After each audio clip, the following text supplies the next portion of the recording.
Hi, thanks for joining me.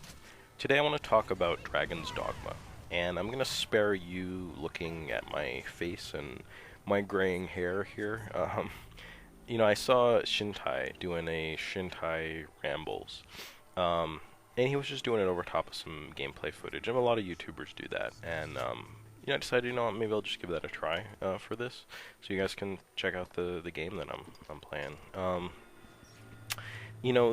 This game, it's weird. And I've been playing it for a couple weeks. One of my friends started playing it. It was available for free on PSN. I don't know if it still is, but it was around the holidays. And I'd wanted to check it out. I took note of it, but I hadn't really done it yet. And it looked so cool. I started playing it, and I've been really compelled. I've been playing it for 2 or 3 weeks, and I kind of can't put it down. And at the same time, probably 2 or 3 times since I've been playing, I've just almost sworn it off and been like, I'm not playing this anymore. So it can be frustrating in what I think is the wrong way. When I first started playing, it was frustrating because I died repeatedly over and over, because there were some things that were very unclear to me. So I guess maybe I'm going to start off with things that were unclear to me at the beginning. This game seems like an open world fantasy RPG. I mean, it's essentially like styled like a Western RPG. It's Eastern developed. I don't know who the developer is. Published by Capcom. It's essentially quest based. I think a lot of open world games sort of are ultimately. You kind of have two different modes in a lot of games, like the Elder Scrolls games, or maybe I haven't played a lot of Grand Theft Auto, but I sort of know how it works. So you're either running around making your own fun, or you're doing missions. That's pretty typical. But one difference here, I think, is that I didn't realize that even right in the first town that you start off in, it's like a copy of the next town that you might be making a home base in. So it has the things you need in it. It's sort of MMO style. You've got your weapons shop, your curatives shop. You've got your inn. It's got a message board with quests on it. You're pretty much supposed to stay there and do quests, and get better weapons and get familiar with the game. Now, I didn't do that because that's not usually what I do in these kind of games, especially Elder Scrolls or something. When I got Skyrim, I went through the opening and then I just took off. I went to some random town, made my base there, just started going off into the woods and killing monsters and stuff, finding weird, uh, you know, crypts and stuff like that to go through. And honestly, that's, maybe that's my problem, so to speak, where, like, that's kind of how I want to play these games. And I did that in this game, too, somewhat successfully, once I figured out sort of the basics of how you play. The main thing is, if you go through the story, it actually locks you off from doing quests. Like, it's this real unlock system where you decide, okay, you do a story quest, suddenly you're locked off from all the quests that you were doing previously, maybe not all of them, but certain of them, or things you can't get anymore because you didn't do them before you progressed, and then new things have unlocked, and maybe new areas have unlocked because of that. So it feels staged, it feels like steps that you go through in this progression. It seems like a little bit more of a guided experience than Grand Theft Auto or Skyrim, even though I think that those games, they might have, I mean, Grand Theft Auto in particular, I know certain areas of the city are unlocked until you do certain stuff. But it has this offline MMO sort of feeling to it. And there are some online, like, MMO-ish aspects to it, and some really unique ideas. So one is this pawn system. You basically can just create another NPC that you bring with you in the game. They stay with you through the whole game, and it's a novel idea because you make this pawn, so you have one member in your party. Some games let you make your whole party, and that's cool. I like those games. But in this one, you just make one, and then if you want, you can have up to 4 members in your party total. So another 2 people are people that you hire that are the pawns of other player characters. And, it has everything to them that other person has put into them. So, it's the kind of the personality that other person has helped instill in their pawn. It's their class, their equipment, all of that stuff comes from the other player, and you use the pawn in the state that the other player is using them in. So it's kind of an ingenious idea, and it makes you really, I mean, me anyway, it makes me really want to make my pawn as cool as possible. But there are so many things that are really unclear about it, like the pawn's personality, for instance.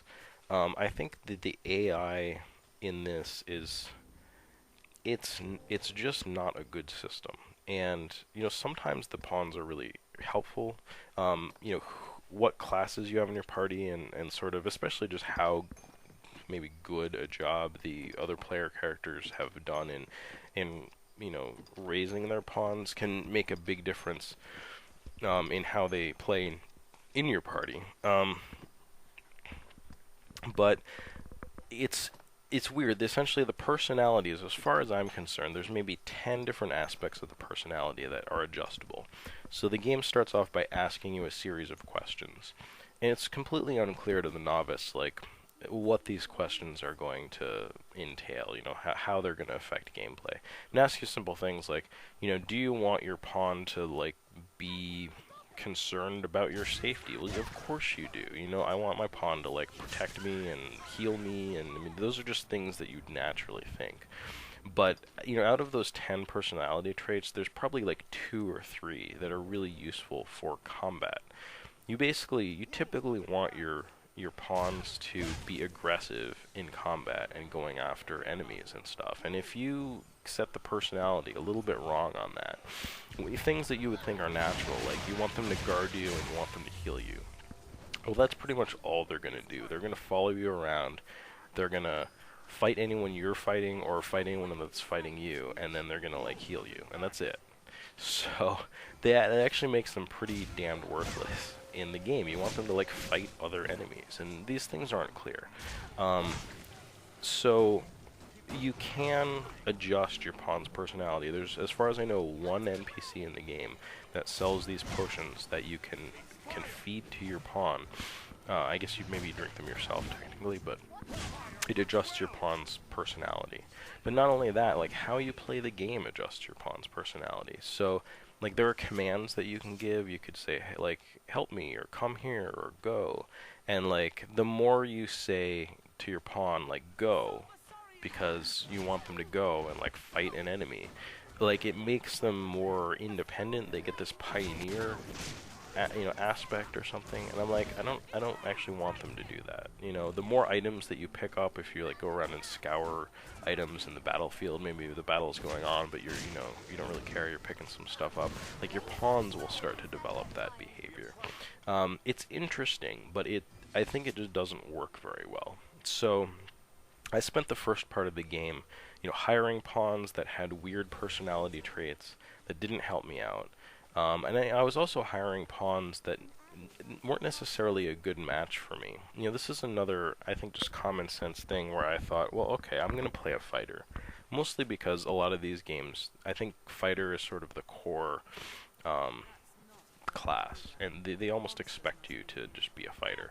And I always want to be a mage, and I find it frustrating sometimes. I mean, I remember in Morrowind I was a mage. It was actually pretty fun, and in Oblivion I was too, because, like, I could be a conjurer, I'd conjure stuff, and then I'd let that fight. It would basically tank for me while I, like, pelted stuff with spells. It was fun, but I've decided I want to just try being fighters a little bit more, because I've done a lot of maging, and it seems to me like this game, unlike a lot of other games that I think sort of use fighter as its core class, I really think that this game was designed around using ranged characters. As a player character, I think playing as a ranger or playing as a mage, especially at the beginning of the game, but just overall, it really makes a difference. I think it really makes the game easier. So I was playing, I'm essentially my party's main tank, and you know, I'm expecting like my characters to heal me. You know, they have medicant personality traits. I have mages. At one point I had 2 mages in my party. And I'm like, you know, I'm tanking and you're just heal me. And like healing in this game isn't what I expect in other games. It's slow. The characters can get knocked out of their spells. It's almost like something that you let your mage characters do if you're playing that way after the battle is done. You know, they're not like sitting there healing you when you need it while you're in battle. They can and they do sometimes, but I really had to come around to how this game works, and it's weird. So essentially when characters die, the player character can run around and raise them. But if I'm the player character and I'm the tank and I'm taking like aggro and damage and meleeing like monsters and stuff and I get killed, nobody can come raise me. So basically, you know what it comes down to, like I'm fighting some ogres or something like that, and every single person in my party, including my healers, you know, or like let's say I have a mage that like they heal and they damage deal. They have big elemental spells, and they're the only person in my party that can heal anyone, aside from using items or something. Like if the ogre picks them up and chews them and kills them, that's much better for me than them killing me, because like, if they kill me, it's game over and I have to restart. If they kill that person, it's no big deal. I run over and raise them, and then they heal everybody, you know. Really unintuitive stuff. So you have to come around to this game. And in a lot of ways, that it can be really frustrating like that. And I think some of the things just aren't done that well. But you know, regardless, that pawn system, it's an incredibly interesting idea, and it's really compelling. You know, I want other people to hire my pawn. I don't know, I mean, you feel some kind of, you know, it's almost like a raising sim, like, you know, you have these assets, you're kind of raising their personality, you know, you're setting their equipment and their skills and all that stuff, and you're trying to make them really effective, and it's compelling, without a doubt. Other things that I like about the game is just the environment. You know, I mean, look around. It's Skyrim has beautiful environments, and it's a beautiful world. But there's something about it that's kind of it's sort of sculpted. You know, everything seems kind of, it's like a sculpture of a fantasy world, and it's neat. I love exploring it. But it almost feels more just like a real world. I mean, it's not completely, but there's I don't know, the environments, they just look, you know, you look at it and you're like, oh, like I'm looking out on trees and a mountain, and, you know, it's a river, and it kind of, or a stream, and it sort of looks like how, it doesn't exactly look like how they would look in real life, but it's realistic. It's kind of like you're just, you know, you're looking out on a landscape photograph or something, except there's orcs and dragons out there. It's neat, and I like the parts of the game where I have had the best experiences is been when it's surprising and when it's novel. When I've been out exploring and it's like I'm just gonna go somewhere, and especially when it's random and you run into like one of those big monsters, you'll run into Cyclops or something, and you have to climb on them, climb up them, and try to stab them in the eye, or like hang onto their legs so they get off balance, or, you know, knock their club out of their hand, or any number of things. And it's so, it can be very satisfying, but especially it's mostly when you're not expecting it. You know, you're like, I don't know what's gonna happen. It's dangerous. Anything could happen at any moment. And, you know, and I could go out and find like some random thing. I'm gonna explore the map, and then you find some dungeon, and you're like, oh, and then you can go explore that, and it's really compelling. You know, you don't know are you the right level for this or not. You can find things where stuff is locked behind doors, where you have to craft a key to get into it. There's like these skeleton keys you can craft, and you know, I found one dungeon where I'm like, oh, there's like a bunch of doors, and I didn't have quite enough stuff to craft enough skeleton keys to get into all of it, but then, you know, just by fighting and searching around, I found enough stuff to be able to make just enough keys to open all the doors and get all the good treasures. it was neat, and you know, I found like a a tower, and they made it like they did a really good job with the exploration in this, where they put these treasure chests that have random loot in them. And you know, I'm realizing now, at least in the point in the game where I am, I guess, like the random loot kind of sucks. Like, it's good if it's random because you have this chance of where you could get good stuff, and I have before, but I don't know if I haven't progressed far enough in the story or something like that, but I just keep getting the same crummy loot. But anyway, like, I'll get to this tower, and you can climb on the walls and on ledges, and like, if there's some place where you think you can explore and you can get to, you can just try, like, jumping up to it, climbing up to it, and you're usually rewarded for that. There's a treasure chest hidden up there. There's items. You can get to some other place that has more items, and like, they're almost like these big mazes full of stuff. That was really fun. Like, when I realized that, and you know, if you're an explorer, there are some really fun aspects to this game as far as that goes.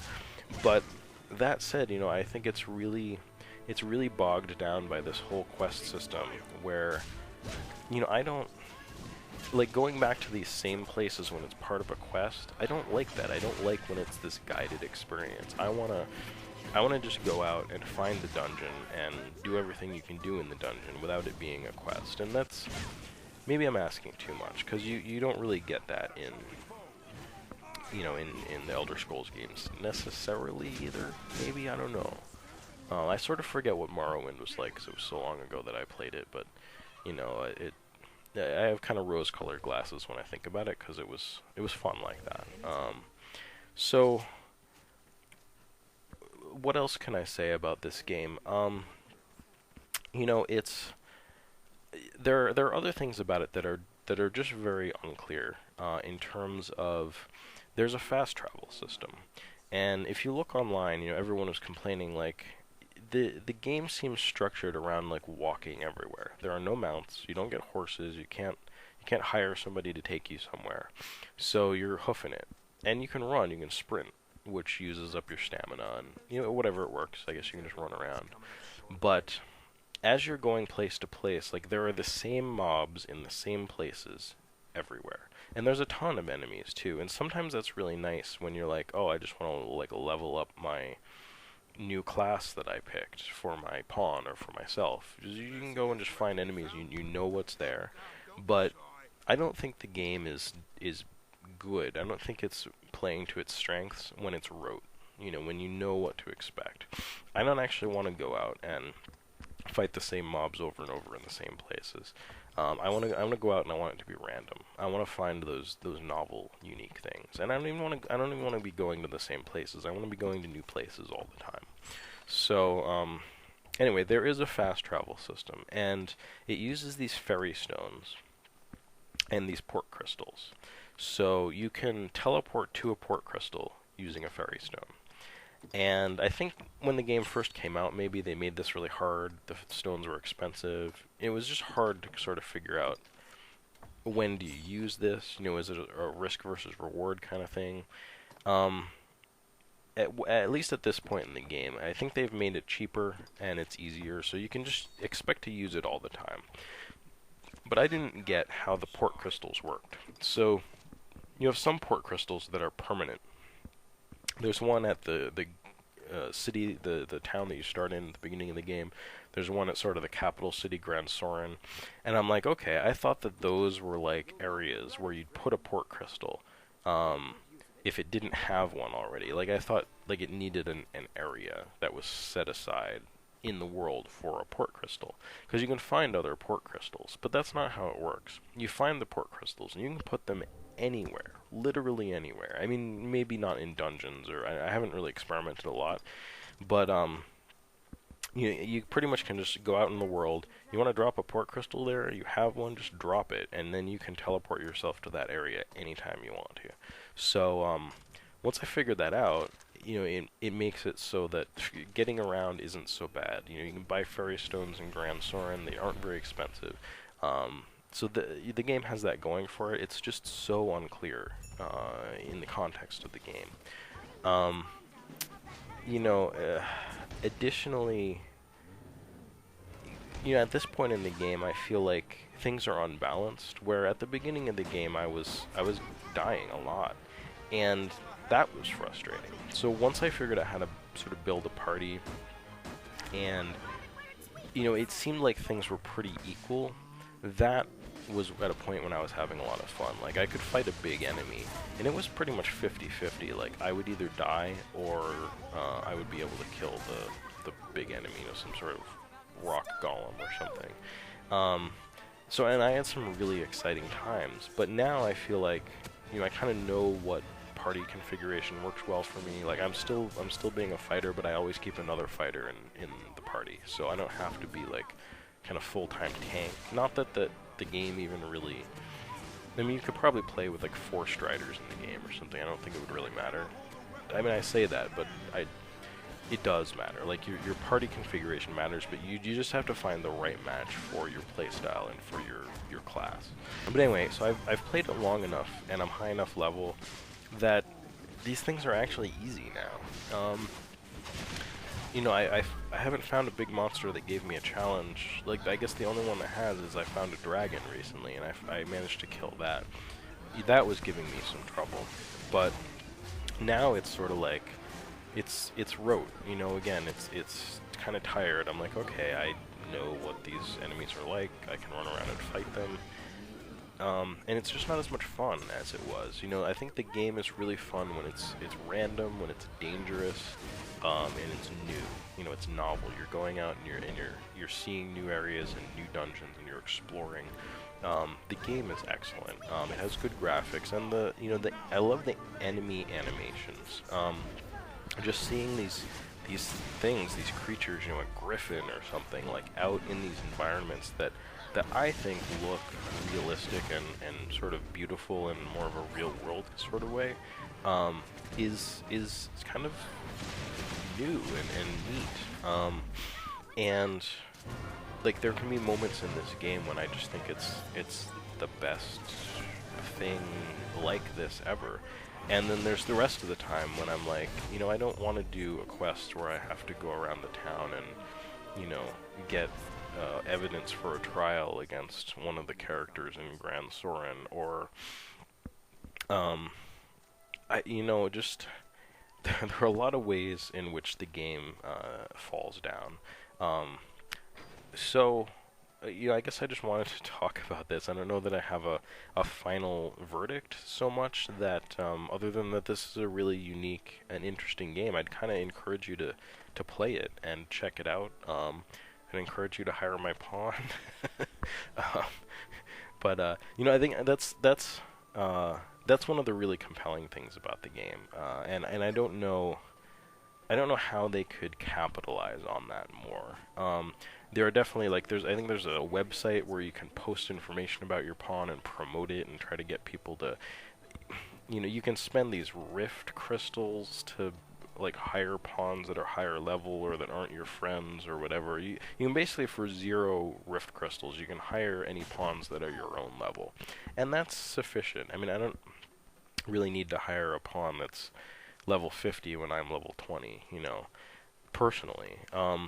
Another interesting thing I guess I didn't mention is that they have quest knowledge from the quests. And I think that's another reason why the quests are really vague as hell, because somebody else's pawn might have done the quest, and so when you're on the quest, the pawn will be like, "Oh, master, let's go over here," or they'll have a little word bubble over their heads. So you can go talk to them, and they'll be like, "I think that maybe, like, so and so, blah blah blah," and they'll give you quest information, which is cool. So, maybe that it wouldn't work as well for the quests being tied to the pawns having quest knowledge if the quests were more straightforward.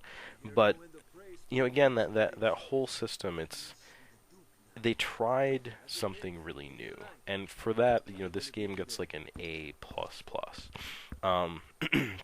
So, between that and just the world, which I think is really well constructed, and honestly, like the class system, the leveling, like the setting skills, the crafting items, the upgrading your equipment, which is something you can do too. Um, like all of the sort of core fantasy RPG game mechanics, they're spot on. They're rock solid and they're really neat. And the pawn idea is really good. If they could fix like the AI, if they could fix the balance, and I guess for me personally, if they could make it strictly about exploration and new things and not so quest based, um, like this would be probably the best game I've ever played in my life. As it is, it's messy, it can be frustrating, and it's broken in some ways, but it's really unique and interesting. So anyway, um, I've almost talked for a half hour, so I think I've gotten out everything that I have to say about Dragon's Dogma.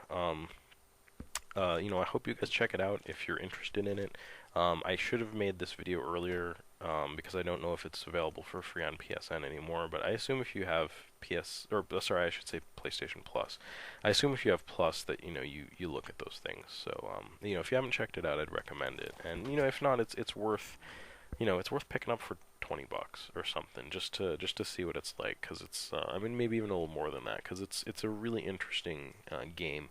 I don't know how much longer I'm gonna play it, but I may finish it. I may just quit sometime soon because the unbalance is getting to me. But anyway, I just wanted to share my thoughts with you guys about Dragon's Dogma today. Thank you so much for watching. Hope you'll join me again for more video game related videos. Thanks for watching.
Have your pick. Any you like.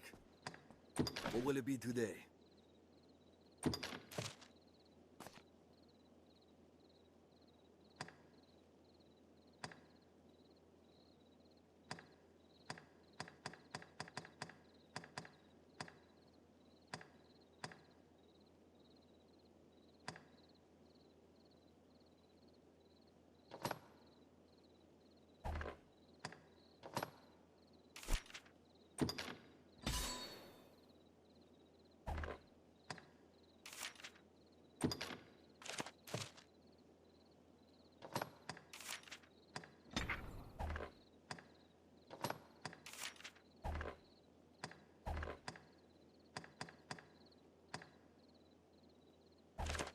What will it be today? Have your pick. Come again soon. Treasure, perhaps? Here we can rest, manage inventory and skills, and so on.